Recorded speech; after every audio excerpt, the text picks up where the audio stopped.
Look, don't shoot me, I'm just a messenger. But have you ever tried to change your life, but no matter how hard you tried, you kept going back to the same habit? Try to love certain people, but deep down, you still feel irritated. Well, here's the truth.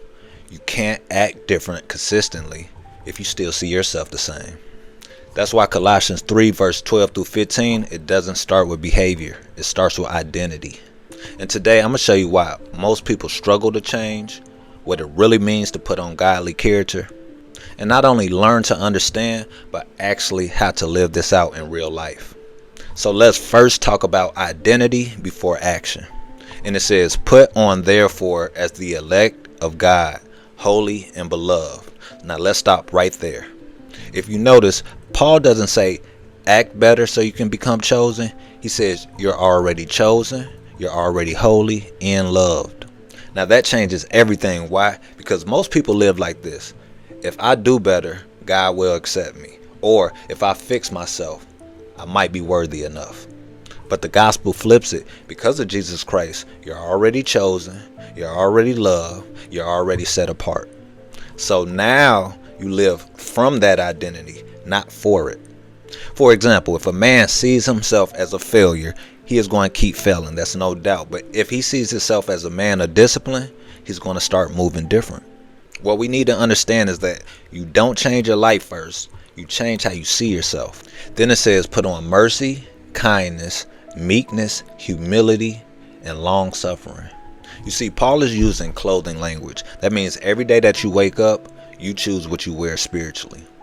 Whether that be mercy and compassion, instead of judging people quickly, you feel what they're going through. For example, that person snapping at you, they might be dealing with something that you don't see. Or showing kindness, not just being nice, but actively doing something good, whether that be checking on someone, helping without being asked, or looking for something in return, and speaking life instead of constant criticism. Or having humility, which means you don't think you're better than others. You see, humility says, I'm not above correction or growth. Or you can put on meekness. Now this is powerful because meekness is not a weakness. This is having power, but choosing restraint. For example, you can get triggered and go off on somebody like this, but you choose peace instead. And this is the hardest for me, and that's putting on long suffering, aka patience. This doesn't mean just waiting. This means enduring difficult people without giving up on them. You see, anyone can love easy people, but God calls us to love the difficult ones too. Alright, now let's talk about how forgiveness is not optional, because it clearly states forbearing one another and forgiving one another. Now let's be real, this is where most people struggle, because forgiveness feels like you're letting somebody off the hook, you're weak, or you're acting like it didn't hurt. But that's not what it is. You see, forgiveness is releasing the right to revenge. And here's the standard: even as Christ forgave you. Now let that sink in, because think of everything that God has forgiven you for. Now this is where it gets real deep, because I want you to imagine Jesus Christ saying, I'll forgive you, but only if you deserve it. I think we'll all be in trouble.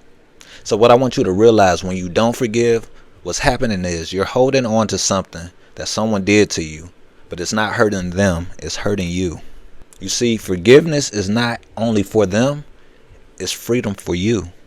Now let's talk about how love is the glue, because it says above all things, put on charity, which means love. You see, love is the highest level, because you can speak truth, you can be disciplined, you can even serve people. But without love, it's all incomplete. Love is what's holding everything together. Love is what says, I choose you even when it's hard. Or I give even if I don't get. Or I stay patient even if I'm tired. For example, it's so easier to love people when they're treating you right, but real love comes when they don't. You see, that's the example Jesus Christ showed. Now I know it's easier said than done, but it's possible. So if it's possible, if there's a will, there's a way. You're just going to have to jump out on faith, or have faith the size of a mustard seed. Alright, now let's talk about letting God's peace lead you instead of your circumstance. Now it says, let the peace of God rule your heart. Now the word rule means referee. Like in sports, a referee decides what's in and what's out. Peace should be your decision maker. Meaning, if you don't have peace, pause. But if you do have peace, proceed.